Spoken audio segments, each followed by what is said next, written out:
దేవుని యొక్క వాక్యాన్ని మనం కొద్ది సమయం మనం విందాం. కొరింథీయులకు రాసిన 2వ పత్రిక 13వ అధ్యాయము 11వ వచనాన్ని నేను చదువుతున్నాను. అపోస్తులుడైన పౌలు గారు కొరింథీయులకు రాసిన 2వ పత్రిక 13వ అధ్యాయము 11వ వచనం. తుదకు సహోదరులారా, సంతోషించుడి, సంపూర్ణులయ్యుండుడి, ఆదరణ కలిగియుండుడి, ఏక మనసు గలవారయ్యుండుడి, సమాధానముగా ఉండుడి. ప్రేమ సమాధానములకు కర్తయగు దేవుడు మీకు తోడై యుండును. దేవునికి స్తోత్రం, హల్లెలూయా. దేవుని యొక్క లేఖనములో అపోస్తులుడైన పౌలు గారు రక్షణ పొందిన తరువాత ఆయన పరిచర్య చేయడం ప్రారంభించాడు. కొంతకాలం ఎక్కడో ఆయన ఏకాంతముగా గడిపి ఆ తరువాత అపోస్తుల దగ్గరకు వచ్చి దేవుని పిలుపును బట్టి ఆయన పరిచర్యను ప్రారంభించాడు. ఈ పరిచర్యలో ఒకే స్థలములో ఉండి ఆయన పరిచర్య చేయలేదు, కానీ సువార్త యాత్ర చేస్తూ ఆయన కొన్ని ప్రాంతాలకు వెళుతూ అక్కడ సువార్తను ప్రకటిస్తూ అక్కడ కొంతకాలము ఉండి కొందరిని ప్రభు వైపు త్రిప్పి అక్కడ నుండి మరలా బయలుదేరి ఆయన ముందుకు వెళుతూ అక్కడ ఒక సంఘాన్ని కట్టి అక్కడ నుండి బయలుదేరి అలా ముందుకు వెళుతూ ఉండేవాడు. ఇలాగున ఆయన 3 పర్యాయాలు సువార్త పరిచర్యను యాత్రగా చేశాడు. ఈ 3 పర్యాయాలలో 2వ పర్యాయము ఆయన కొరింథీ పట్టణానికి వెళ్ళి 18 నెలలు కొరింథీలో ఉన్నాడు. అంటే 1.5 సంవత్సరమున్నర కొరింథీలో ఉండి అక్కడ ఉన్నటువంటి ప్రజలను దేవుని వైపు త్రిప్పి సంఘాన్ని ఆయన ఏర్పాటు చేసి వారిని బలపరిచి నమ్మకస్తులైన వారిని అక్కడ ఏర్పరిచి ఆయన ముందుకు వెళ్ళాడు. ఆ ముందుకు వెళ్ళిన తరువాత సంఘములో కొంత గలిబిలి ఏర్పడింది.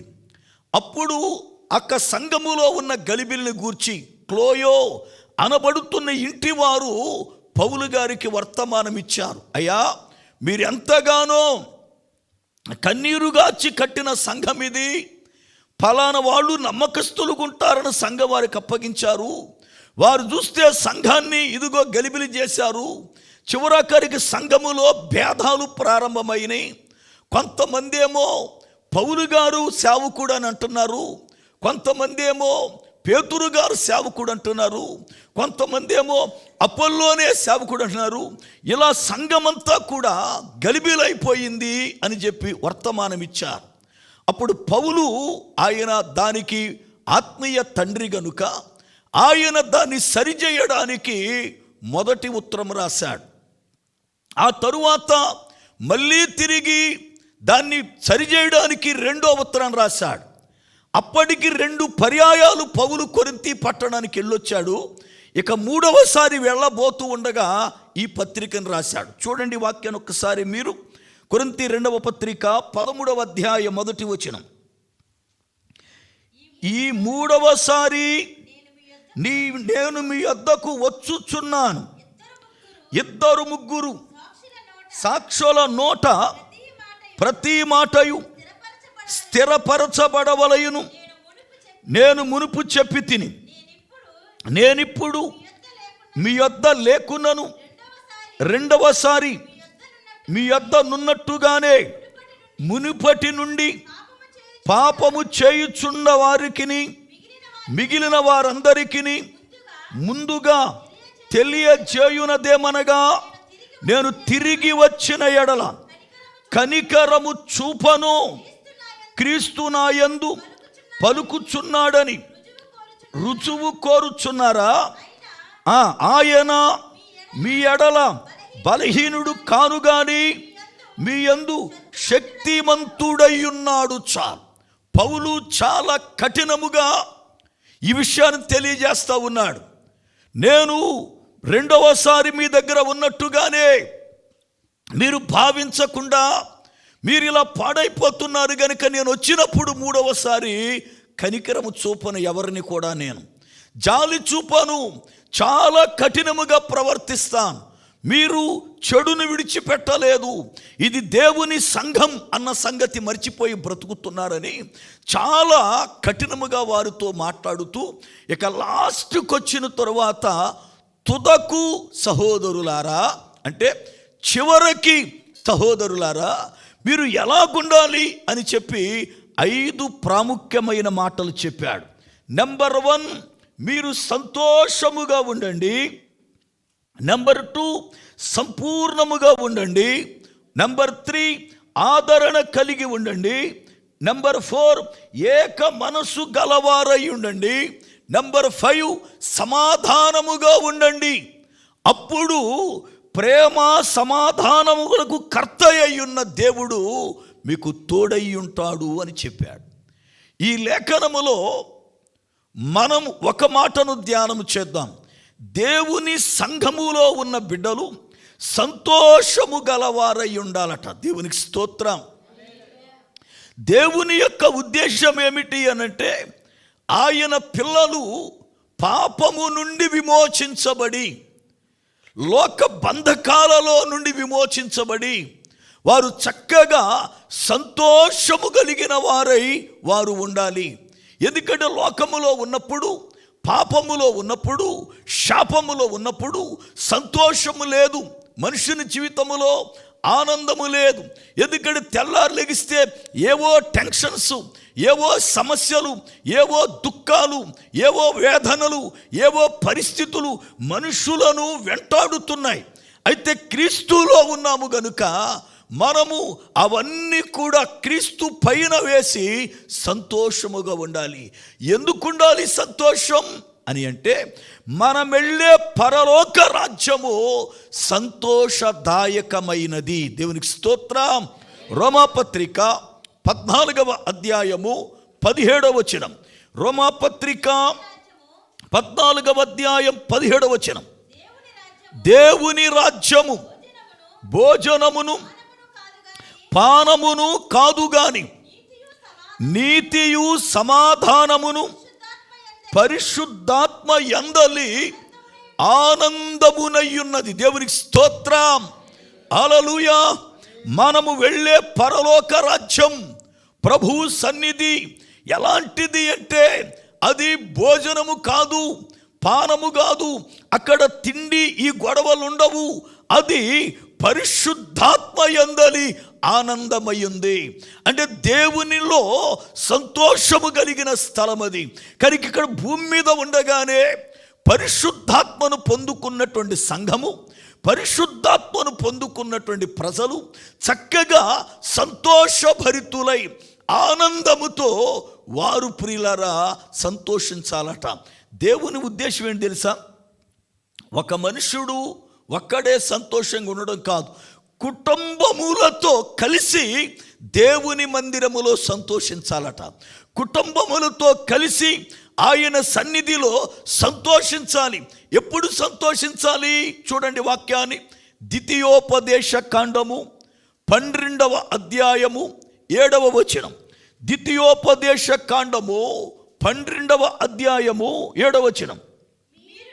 మీరును మీ దేవుడైన యెహోవా మిమ్మును ఆశీర్వదించి మీకు కలుగజేసిన మీ కుటుంబములను మీ దేవుడైన యెహోవా సన్నిధిని భోజనము చేసి చేతు పనులన్నిటిని బట్టి సంతోషింపవలెను. దేవునికి స్తోత్రం. దేవుని లేఖనములో దేవుడు మాట్లాడుతూ ఇశ్రాయేలుతో, మీరు మీ దేవుని సన్నిధిలో దేవుడు మీకు అనుగ్రహించిన కుటుంబములతో, అనగా కుటుంబం అనేది దేవుడు మనకిచ్చింది. దేవునికి స్తోత్రం. అది దేవుడు ఏర్పరిచినది, అది దేవుని చిత్తము చేత కట్టబడినది కుటుంబం అనేది. అందుకనంటాడు, దేవుడు మీకిచ్చిన కుటుంబమును కలిసి ఆయన సన్నిధిలో భోజనము చేసి సంతోషించవలెను. అంటే ఆయన సన్నిధిలో ఏముంది అంటే భోజనముంది. ఆయన సన్నిధిలో భోజనముంది. అయితే ఎప్పుడు ఉంటుందా భోజనం? సంఘాలలో భోజనం అనేది ఎప్పుడు ఉంటుంది? మలాకీ గ్రంథం 3వ అధ్యాయం 8వ వచనము నుండి, మలాకీ గ్రంథము 3వ అధ్యాయము 8వ వచనము నుండి, మానవుడు దేవుని యొద్ద దొంగిల్లునా? అయితే మీరు నా యొద్ద దొంగిల్లితిరి. దేని విషయములో? మేము నీ యొద్ద దొంగిల్లితిమని మీరు అందరూ 10వ భాగమును ప్రతిష్ఠిత అర్పణలను ఇయ్యక దొంగిల్లితిరి. ఈ జనులందరూ నా యొద్ద దొంగిల్లుచూనేయున్నారు. మీరు శాపగ్రస్తులయ్యున్నారు. నా మందిరములో ఆహారముండునట్లు 10వ భాగం అంతయు మీరు నా మందిరపు నిధిలోనికి తీసుకొని రండి. చాలు. దేవుడు చాలా స్పష్టముగా తన ప్రజలైన ఇశ్రాయేలుతో మాట్లాడుతూ, మానవుడు దేవుని యొద్ద దొంగతనము చేయొచ్చా? దేవుని యొద్ద మనుషుడు దోచుకొనవచ్చా? మీరు నా యొద్ద దొంగిల్లుతున్నారు. ఏ విషయము అంటే, నాకు ఇవ్వవలసిన దశమ భాగము విషయములోను ప్రతిష్ఠిత అర్పణ విషయములోను మీరు ఇయ్యక దొంగిల్లుచున్నారు. అందును బట్టి మీరు శాపగ్రస్తులయ్యున్నారు. నా మందిరములో ఆహారం ఉండేటట్లుగా దశమ భాగం అంతయు మీరు నా మందిరపు నిధిలోనికి తీసుకుని రండి. దేవుని యొక్క లేఖనములో దేవుని మందిరములో ఆహారం ఉండాలి అనంటే దేవుని నియమానికి మనుష్యుడు లోబడాలి. దేవుని నియమానికి మనుష్యుడు విధేయుడవ్వాలి. దేవునికి మనం తప్పనిసరిగా విధేయులమవ్వాలి. ఆయన ఏం చెప్పాడో అది ఖచ్చితముగా చేసేవారమై ఉండాలి. అప్పుడు నీ కొరకై ఆయన మందిరములో ఆహారాన్ని ఆయన సిద్ధపరుస్తాడు. లేకపోతే నీవు శపించబడిన వ్యక్తిగా, ఆశీర్వాదము లేని వ్యక్తిగా, దేవుని యొక్క మందిరములో ఫలింపు లేని వ్యక్తిగా మన జీవితాలు ఉంటాయి. చాలామంది చక్కని ప్రార్థన చేస్తారు, చక్కని వాక్య జ్ఞానం ఉంటుంది, చక్కగా భక్తి కలిగి ఉంటారు. కానీ వాళ్ళ జీవితంలో శాపం అనేది ఉంటుంది. ఎంత కష్టపడినా ఆశీర్వాదం ఉండదు, సంతోషం ఉండదు. ఎంత కష్టపడినా నెమ్మది ఉండదు. ఏం కారణం అంటే అన్నీ బాగా చేస్తారు, కానీ దేవుని లేఖనాన్ని బట్టి దశమ భాగం అనే దగ్గరకు వచ్చే సమయానికి మనుషునిలో లోభి బుద్ధి ఏర్పడద్ది. అంటే అపవాది ఏం చేస్తాడు అంటే, దేవుని మందిరములో ఆహారం ఉండకుండా చేయడం కొరకు, నీకు రావలసిన ఆశీర్వాదాన్ని పోగొట్టడానికి ఇక్కడికి వచ్చేలకి మనసు మార్చి వాళ్ళు దశమ భాగాన్ని ఇవ్వనీయకుండా, దాని విషయంలో ఏదో సాకులు చెప్పేటట్లుగా, ఒకవేళ ఇచ్చిన తన రాబడి ఎంతో అంత ఖచ్చితముగా నమ్మకస్తులుగా అనా పైసలతో సహా ఇవ్వకుండా కొంత మిగుల్చుకొని ఇచ్చేటువంటి వారిగా వాళ్ళను మార్చేస్తాడు. నేను ఒక వ్యక్తిని గమనిస్తూ వచ్చా మన సంఘంలో. తాను దశమ భాగం ఇచ్చేటప్పుడు నేను చాలా ఆశ్చర్యపోయే ఫస్ట్ టైం. ఎందుకంటే సామాన్యంగా ఎవరైనా సరే దశమ భాగం ఇచ్చేటప్పుడు ఒక 110 దినార్లు ఉంది అనుకుందాం జీతం. 110 దినార్లు ఉంటే దినార్ ఏముందని 10 దినార్ తీసి దినార్ పక్కనెట్టేస్తారు ఎవరు. కానీ ఆ పాప 111 దినార్లు జీతమైనా 10 పైసలతో సహా దశమ భాగం కవర్లో వేసి రాసిస్తుంది నాకు పేరు. నేను చాలా ఆశ్చర్యపోయే ఫస్ట్ టైం.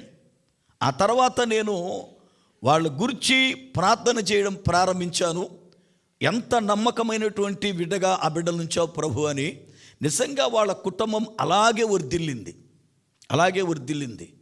వారుకున్నటువంటి శ్రమలలో నుండి, కష్టాలలో నుండి దేవుడు అద్భుతంగా వాళ్ళను విడిపించి ఇవాళ ఏ టెన్షన్స్ లేకోకుండా, ఏ యొక్క ఇబ్బందులు లేకోకుండా ఆశీర్వాదకరమైన బిడ్డలుగా బ్రతుకుతున్నారు.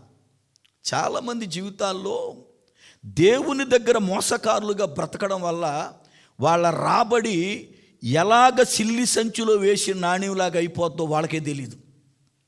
ఈ ఖర్చు ఎందుకు వచ్చింది తెలవదు, వెళ్ళిపోతూ ఉంటుంది. మనం అనుకుంటాం డబ్బులు ఉన్నాయి కనుక పర్లేదు అనుకుంటాం. అసలు ఆ డబ్బులు ఉన్నాయి కనుక పర్లేదు అనుకోవడానికి అసలు ఆ ఖర్చు రావడానికి కారణం ఏంటి? ఎందుకు వచ్చింది అసలు నీకు ఆ సమస్య? ఆశీర్వదించబడవలసిన నీవు ఈ యొక్క ఖర్చులోకి రావడం గల కారణం ఏంటి? ఈ పరిస్థితి నీకు ఎందుకు వచ్చింది అంటే చాలామంది జీవితం దేవుని దగ్గర నమ్మకంగా లేరు, దేవుని దగ్గర నమ్మకస్తులు లేరు, ఇచ్చే వాటిలో నమ్మకముగా లేరు. ఒకవేళ ఇచ్చినా కానీ చాలామందికి ఉన్న గుణం ఏంటంటే ఊరంతా చెప్పుకుంటారు, నేను దశంభాగం తప్పనిసరిగా తీస్తా, నేను దశంభాగం ఎంత తీస్తాను. నువ్వు దశంభాగం తీసింది ఎవరికి? దేవునికి నేను ఎంత ఇచ్చాను చెప్పుకున్నావు. దేవుడు ఎప్పుడైనా నీకెంత ఇచ్చానని ఎవరికైనా చెప్పాడా? మరి నువ్వెందుకు డప్పేసుకుంటున్నావు? నువ్వెందుకు చెప్పుకుంటున్నావు నేను ఇది ఇచ్చా దేవుని మందిరానికి అని? దేవుడు మనకింత కృపనిచ్చాడు ఏనాడు చెప్పలేదే. అంటే మనం ఎంత పనికిమాలోళమో కదా, ఇంత చేసి ఇంత డొప్పేసుకుంటున్నాం మనమే, ఈ చేశానని. దేవుని సన్నిధిలో ఏదైనా మనం చేస్తున్నామంటే వాక్యాన్ని బట్టే తప్ప దేన్ని బట్టి మనం చేయటలే. ఒక మనుషుడిని బట్టి ఎవడు చేయటల్లా. నన్ను బట్టి ఎవడైనా మీలో ఊరికిన 10 దినార్లు ఇస్తాడా? ఎవడెవడు? దేవుని సేవకునిగా నిలబడ్డాను కనుక వాక్యమునకి విధేయులై మీరిస్తే కానుక పూర్వకంగా ఇస్తారంతే. అది దేవునికి ఇవ్వడింది, సేవకునికి కాదు మీరు ఇచ్చేది. సేవకుడు ఏ పాటివాడు ఇవ్వడానికి? అతడు మనుషుడు గుంటే ఎవరు ఏమివ్వరు. అతడు సేవకుడయ్యాడు గనుక, దేవుని పక్షాన్ని నిలబడ్డాడు గనుక దేవునికి ఇస్తూ ఆయనకి ఇచ్చామనుకుంటున్నాం అంతే. మనం దేవునికి ఇచ్చామన్న సంగతి మర్చిపోయి మనుషులకి ఇచ్చామని చెప్పుకుంటున్నాం మనం. ఈరోజు దేవుని మందిరములో ఆహారం ఉండాలి అని అంటే నువ్వు ఇవ్వవలసినవి క్రమముగా ఇవ్వడం నేర్చుకోవాలి. బైబిల్ అంటుంది, నా సన్నిధానములో కుటుంబములతో సహా భోజనము చేసి సంతోషించాలి. నీ కుటుంబం అంతా దేవుని మందిరములో భోజనము చేసి సంతోషించాలి అంటే అసలు మందిరములో ఆహారం ఉండాలి కదా. ఆహారం ఉండాలి అంటే నువ్వు తీసుకురావాల్సింది క్రమముగా తీసుకురావాలి కదా. ఈ రోజున చాలామంది సేవకులలో కూడా 10వ భాగం ఇవ్వని వారు ఉన్నారు. నేను ఒక మాట అడుగుతా, సేవకులుగా 10వ భాగమే ఇవ్వలేని సేవకుడు బోధ ఏం చెబుతాడు? ఆడే అబద్ధాలు ఆడి, ఆడే మోసం చేస్తూ, ఆడే వేషధారి గుండి, ఆడే దేవుని సొమ్ము దొంగిలిస్తున్న ఇస్కరియోతు యోధా అయితే నువ్వు బోధ ఏం చేస్తావు? నువ్వు ఇస్కరియోతు యోధావు కాదా? 10వ భాగం దొంగిలిస్తే సేవకుడు అయ్యుండి నువ్వు చక్కని ఉద్యోగం చేసుకుంటూ, లేకపోతే చక్కగా ప్రజలిచ్చిన 10వ భాగములోనే 10వ భాగం తీయాలని వాక్యం బోధిస్తుంటే ఆ వాక్యం నీ దగ్గరికి వచ్చేలకి నువ్వు పక్కన గంటేసి నువ్వు 10వ భాగం ఇవ్వకోకుండా ఎన్నెన్నో బోధలు చేస్తే నువ్వు ఇస్కరియోతు యోధావేగా. నువ్వు దేవునికి ఇష్టమైనటువంటి వ్యక్తివి కాదు కదా. బోధ ఏముందండి, దెయ్యాలు కూడా చేస్తే బోధ. చాలామంది అనుకుంటారంటే నేను ఆయనలాగే చేస్తాను, ఇలాగే ఎవళ్ళాక చేస్తే ఉపయోగం, క్రియలు సరిలేకపోతే. భీమవరంలో సేవ ప్రారంభించిన దినాల్లో బామర్దులు 3 వాళ్ళు ఒక చిన్న విషయంలో నేను ఖండించానని చెప్పి సావాసులను చెలిపోయారు వాళ్ళు. 97లో సంగతి చెబుతున్నా మీకు నేను. 97లో చిన్న సంఘటన, వాళ్ళు చేసిన తప్పు అని చెప్పాను నేను. అలాగా దయ్యగారు నాకేమి చెప్పొద్దు, మీరు ఉంటే ఉండండి లేకపోతే పొమ్మన్నా. ఎందుకంటే అది సహవాసానికి చెడదేస్తుందని బయటికి వెళ్ళిపోయారు.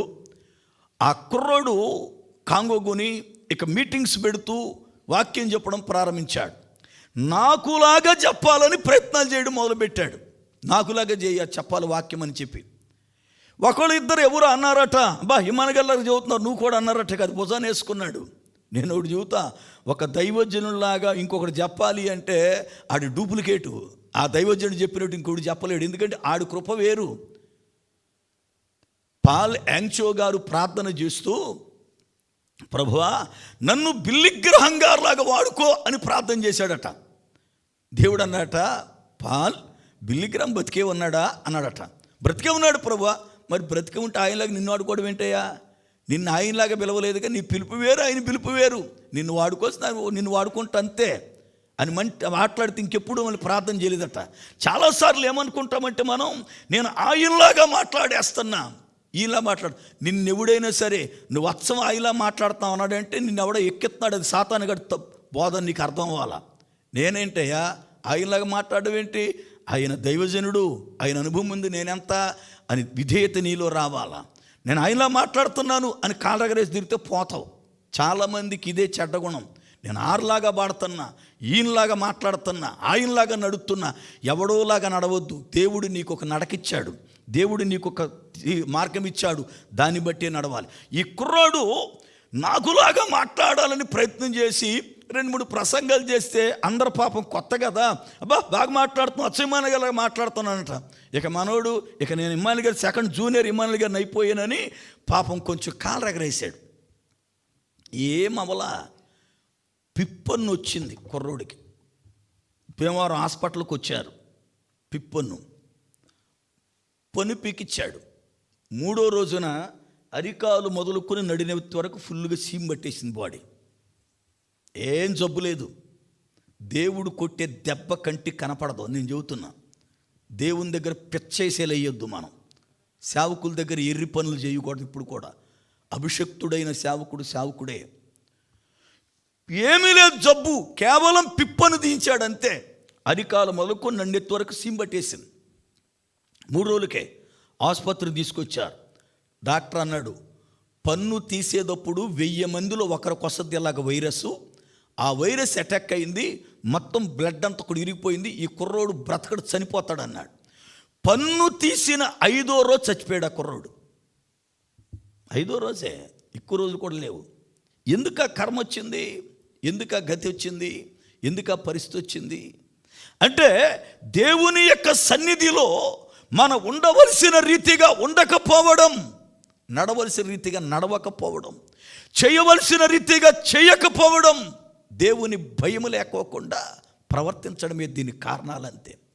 దేవుని మందిరములో ఆహారం ఉండేటట్లుగా మీరు తీసుకుని రండి అని వాక్యం బోధిస్తే మనం తీసుకొచ్చి మనం ఈ పని చేయాలి. నేను ఎప్పుడు ఒకటే మాట చెబుతా, ఏదైనా నేను చేసే చెబుతా, నేను చేస్తున్నాను అని చెప్పి. మీరు కూడా ఎదట వారికి ఏదైనా చెప్పాలంటే ముందు చెయ్యాలా. చేయడం అనేసి సొల్లు కబుర్లు చెప్పకూడదు. ఇప్పుడు కూడా తప్పది. నువ్వు చేసి చూపించు, నేను చేస్తున్నానయ్యా, నువ్వు కూడా చెయ్యి, నువ్వు కూడా నడువని. కుటుంబం అంతా కూడా దేవుని మందిరములో సంతోషించాలి. అది దేవుని యొక్క ఉద్దేశం. ఇవాళ కుటుంబాలలో సంతోషము లేదు, కుటుంబాలుగా శాపాల్లో ఉన్నాయి, నెమ్మది లేదు, ఆశీర్వాదము లేదు. కుటుంబాలలో దుఃఖం ఉంది, సంపాదన అంతా కూడా ఎటు పోతుందో తెలియకుండా పోతా ఉంది. వాళ్ళ సంపాదన ఏమైంది? ఆశీర్వదించబడవలసిన వారి వాళ్ళ అప్పులకి ఎందుకు కడుతున్నారు?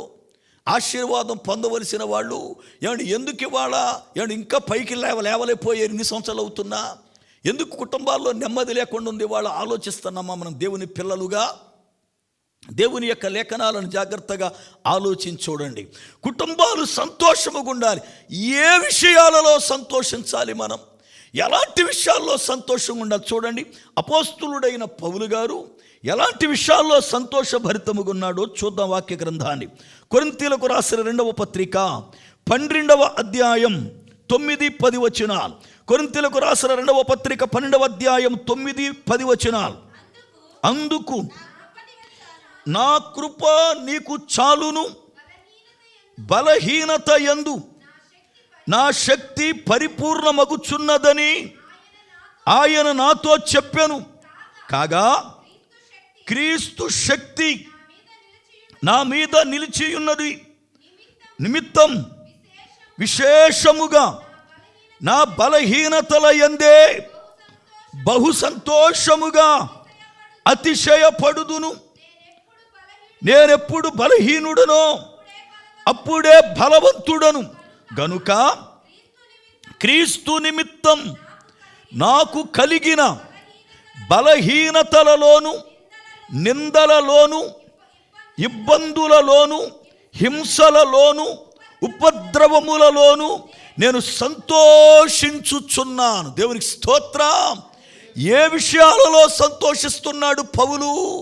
తాను సంపాదించిన ఆస్తిలో కాదు, తనకున్న భార్య పిల్లలలో కాదు, తనకున్న జ్ఞానములో కాదు, తాను చేసిన సేవను బట్టి కాదు, బలహీనతలలోను, నిందలలోను, ఉపద్రవములలోను, హింసలలోను ఆయన సంతోషిస్తూ ఉన్నాడు. ఎందుకు? కారణం ఏం చెప్పనా? ఆయన ఉన్న మందిరములో ఆహారం ఉంది. ఆహారాన్ని బట్టి సంతోషం. ఏది ఆ ఆహారము అంటే దేవుని వాక్యమై ఉన్న జీవాహారం. దేవునికి స్తోత్రం. ఈ రోజున చాలామంది జీవితాల్లో ఎందుకు సంతోషము లేదు తెలుసా? ఒక మనుషుడికి సంతోషం ఉండాలంటే ముందు వాక్య విషయంలో సంతోషపడాలి. ఆ వ్యక్తి వాక్య విషయంలో ఆనందపడాలి. వాక్య విషయంలో ఆనందపడడం అంటే ఏంటి? జీవిత నేను ఇవాళ మంచి బోధ చేసిన సంతోషపడడం కాదు దాని అర్థం. ఒక దైవజనుడు వాక్యాన్ని బోధించినప్పుడు ఏదైనా మన బలహీనత గుచ్చుకుని బయటడినప్పుడు అప్పుడు సంతోషపడాలి. ఈ రోజున ఆ దైవజనుని బట్టి నాలో ఉన్న ఒక తప్పు బయటికి వచ్చింది. దేవుడు నాలో ఉన్న తప్పును తీశాడు. ఇంతకాలం అది తెలియక నేను అవిధేయతగా బ్రతికాను, అది నాకు ముల్లైపోయింది. దాన్ని బట్టి నా ఆశీర్వాదం లేదు. ఈ దైవజనుడు మాట్లాడటం బట్టి ఇది తప్పు అని నాకు పరిశుద్ధాత్ముడు బయలుపరిచాడు. కనుక ఈ వాక్యాన్ని బట్టి నేను ఆనందిస్తున్నా, ఈ వాక్యాన్ని బట్టి సంతోషిస్తున్నా అని వాక్యముని బట్టి సంతోషించాల. ఇవాళ వాక్యాన్ని బట్టి సంతోషించేవాళ్ళు ఎవరు? అసలు వాక్యాన్ని బట్టి ఆనందం ఉందా? ఇవాళ బైబిల్ గ్రంథం చలవిస్తూ ఉంది, వారికి వాక్యమును బట్టి సంతోషము లేదట. దేవుని ప్రజలకు చూడండి వాక్యాన్ని. ఇర్మియా గ్రంథం 6వ అధ్యాయం 10వ వచనం. ఇర్మియా గ్రంథము 6వ అధ్యాయము 10వ వచనం. ఎవరికి సాక్ష్యం ఇచ్చేదను? వారు వినుటకు తమ మనస్సులు సిద్ధపరచుకొనరు గనుక వినలేకపోయిరి. ఇదిగో వారు యెహోవా వాక్యమందు సంతోషము లేని వారై ఉన్నారు. చాలు. ఎవరి వాక్యం అంటది? ఇవాళ ఒక సేవకుడు మాట్లాడుతుంటే అతను మాట్లాడుతున్నాడండి అంటున్నాము, కానీ అది దేవుని వాక్యం అన్నటువంటి ఆలోచన ఉందా? నేను ఒక చెబుతా, దైవజనుడిగా నా సేవా అనుభవం 30 సంవత్సరాలు దాటింది. ఇప్పటికీ ఏ వ్యక్తి మాట్లాడినా, ఎందుకంటే నేను పెద్ద పెద్ద దైవజనులతో మీటింగ్స్ చేసిన వాడిని. నేను ఆర్ఆర్కే మూర్తి గారు కానీ, శిఖమణి గారు కానీ, జోషి గారు కానీ, వేదనాయకం గారు కానీ, లేకపోతే రాజశేఖర్, ఇలాంటి పెద్ద పెద్ద దైవజనులతో ఒకే స్టేజ్ మీద వాళ్ళతో కలిపి వాక్యం చెప్పిన దైవజనుడిని. 30 సంవత్సరాల అనుభవం అంటే ఎలాంటి అనుభవాలు చూసి ఉంటాను నేను. అయినా ఇప్పటికీ ఏ చిన్న సేవకుడు వాక్యం చెప్పినా నేను జాగ్రత్తగా వింటా. ఏం చెబుతున్నాడు ఈయన చెప్పేదానిలో దేవుని యొక్క చిత్తం ఎలాగుంది, నాకేం ఉపయోగపడద్ది అని చాలా జాగ్రత్తగా వింటాను నేను వాక్యాన్ని ఇప్పటికి కూడా.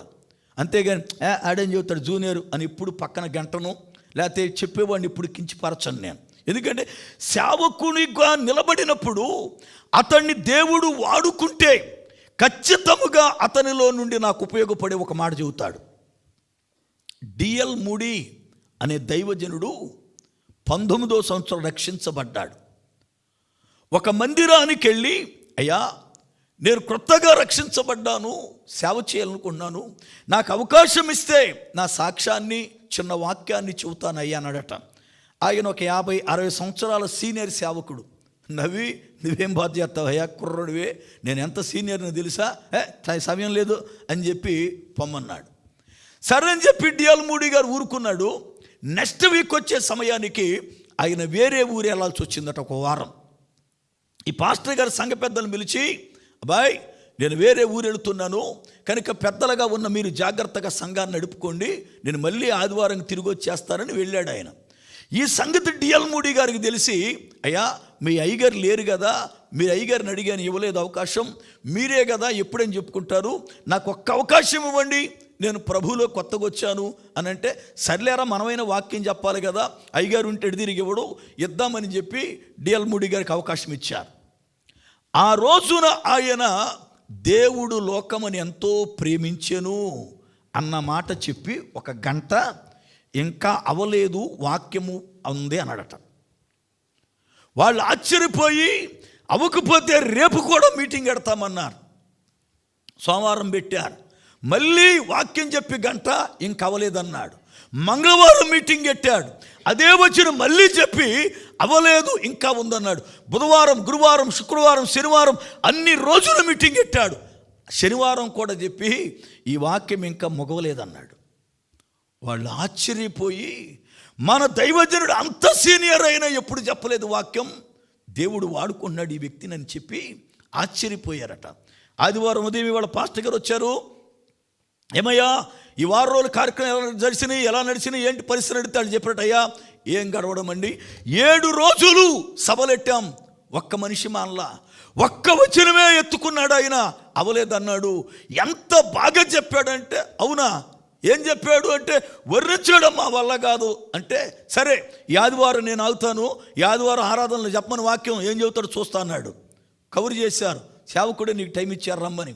వచ్చాడు, ఆదివారం ఆరాధనలు వాక్యం చెప్పడం ప్రారంభించాడు. వాక్యం ముగించి అలా కూర్చుంటే 50 సంవత్సరాలు పైబడినటువంటి సీనియర్ దైవజనుడు లేచి కళ్ళమట నీళ్లు పెట్టుకుని, నాకు ఆ వాక్యం అంతా తెలుసు అని గర్వపడ్డాను, కానీ ఈ బాబు ముందు ఏమి పనికిరాలేదు. నేను దేవుడు వాడుకుంటే ఎంత కృపతో మాట్లాడతాడు అర్థమయ్యింది అని చెప్పి ఆ యవనస్తుడైనటువంటి డిఎల్ మూడీకి ఆయన క్షమాపణ చెప్పాడు.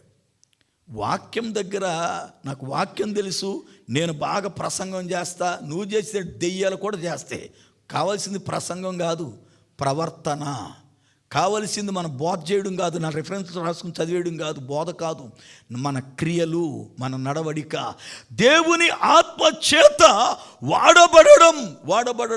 ఈ రోజున దేవుని పిల్లలుగా వాక్యమందు జనులకు ఇష్టము లేదు. ఇవాళ వాక్యం అంటే మనకి ఇష్టం ఉంటుందా? నేను కొన్ని ఆరాధనలు కొన్ని సభల్లో చూస్తాను, వాళ్ళకి నచ్చిన సేవకుడు అయితే కూర్చుంటారు, వేరే సేవకుడు చెబితే వెళ్ళిపోతారు. మరి వేరే సేవకుడు ఆ బైబిల్లోనేగా చెప్పేది, వేరే సేవకుడు ఆ వాక్యమేగా. నీ అంత బుద్ధి లేనుడు ఇంకోడు ఉన్నాడు వెళ్ళిపోతా బయటకంటే.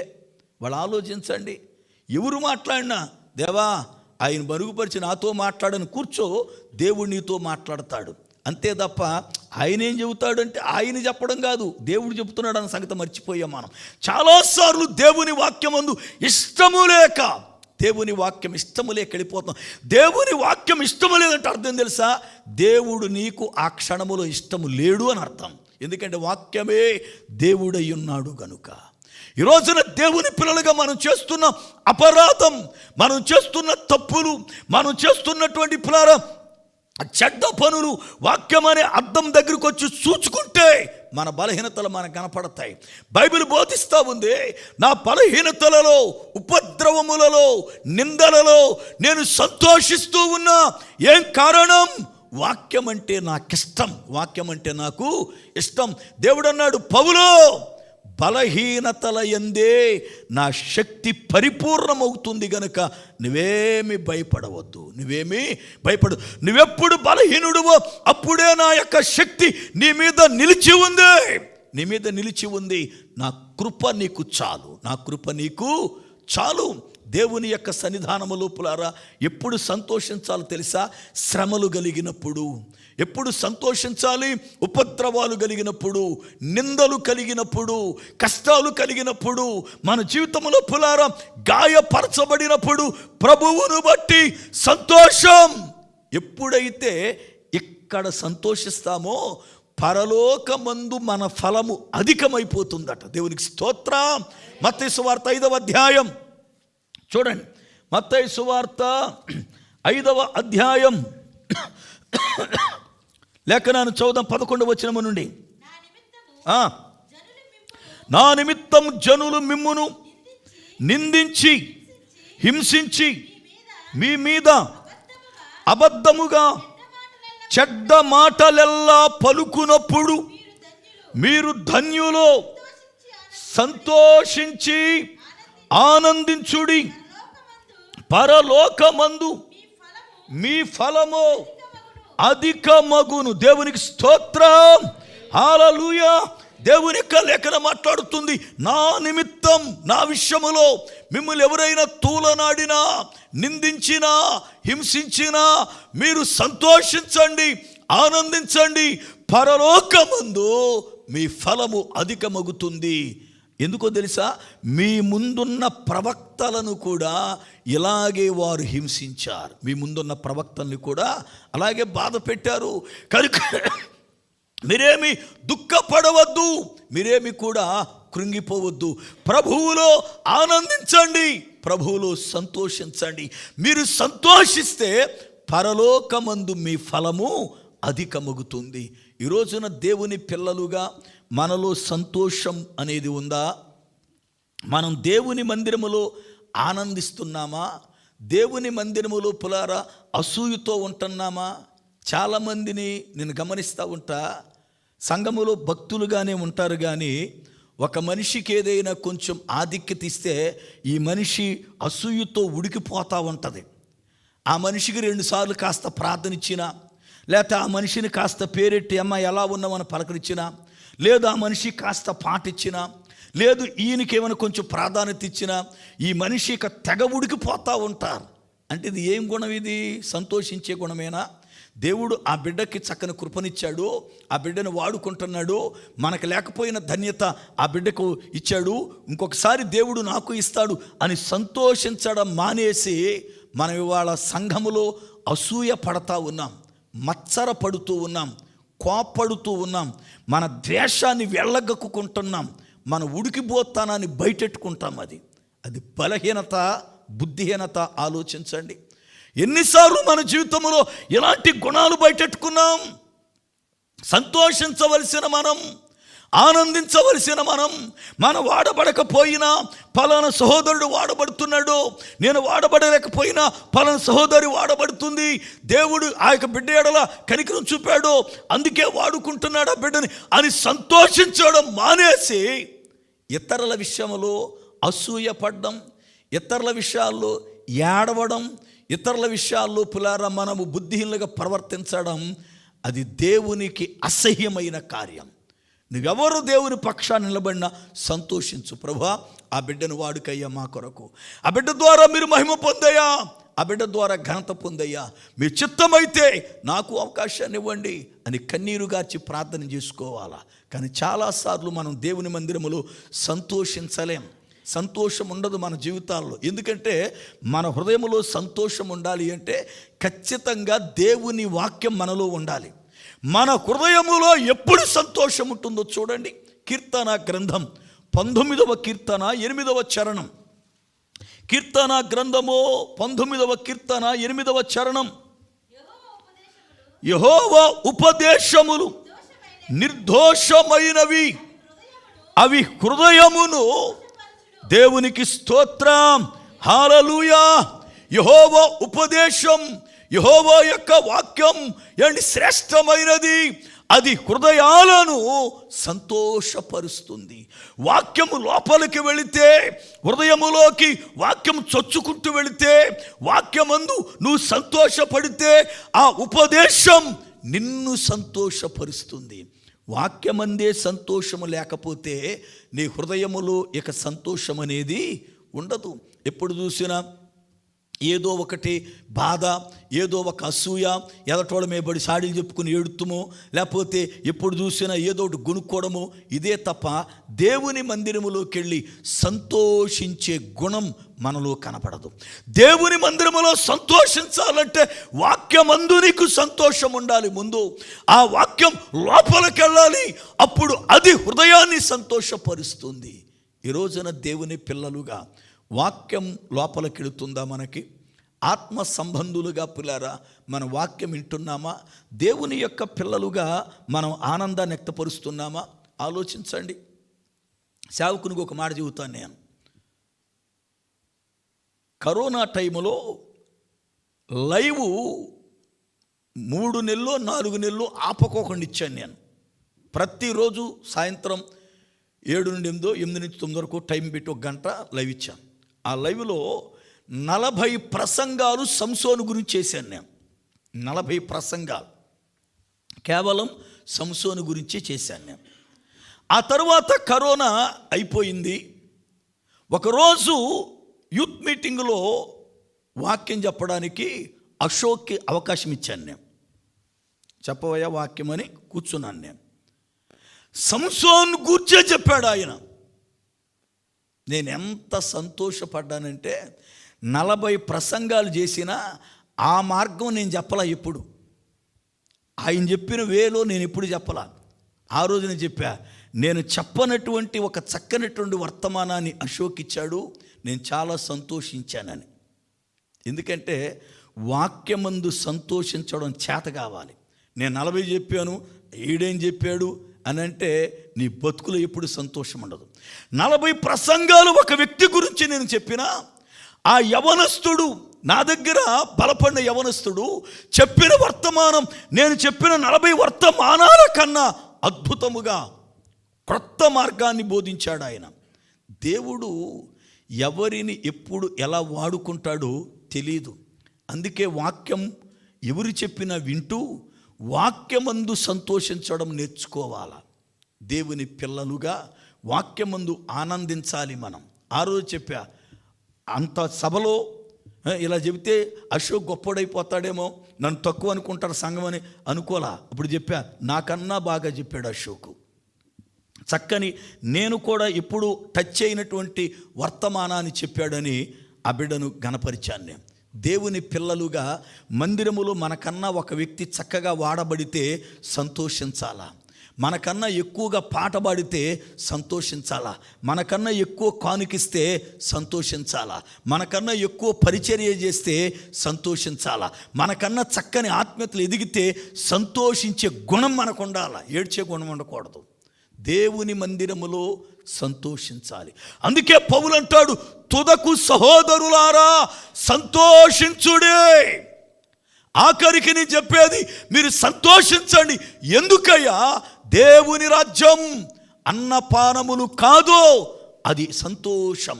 పరిశుద్ధాత్మ యందలి ఆనందము గనుక ఇక్కడ దేవుని సంఘమే పరలోక రాజ్యము గనుక పరలోక రాజ్యమైన సంఘములో మీరు ఆనందించండి పరిశుద్ధాత్మలో. దేవుని పిల్లలుగా కుటుంబాలతో సహా దేవుని మందిరములో ఆయన భోజనాన్ని బట్టి మనము సంతోషించాలి. అట్టి గొప్ప కృప ఈ కడవరి దినములలో పరిశుద్ధాత్మ దేవుడు మనకు అనుగ్రహించునుగాక. ప్రార్థన చేసుకుందాం. ఆశ్చర్యకరుడవైన మా పరమ తండ్రి, మీకు వందనాలు స్తోత్రాలు చెల్లిస్తూ ఉన్నాం. మీ మహా ఉచితమైన కృపను బట్టి యొక్క రాత్రి కాలము వేళ లేఖనములలో నుండి మాతో మాట్లాడినందుకై స్తుతులు చెల్లిస్తా ఉన్నాను.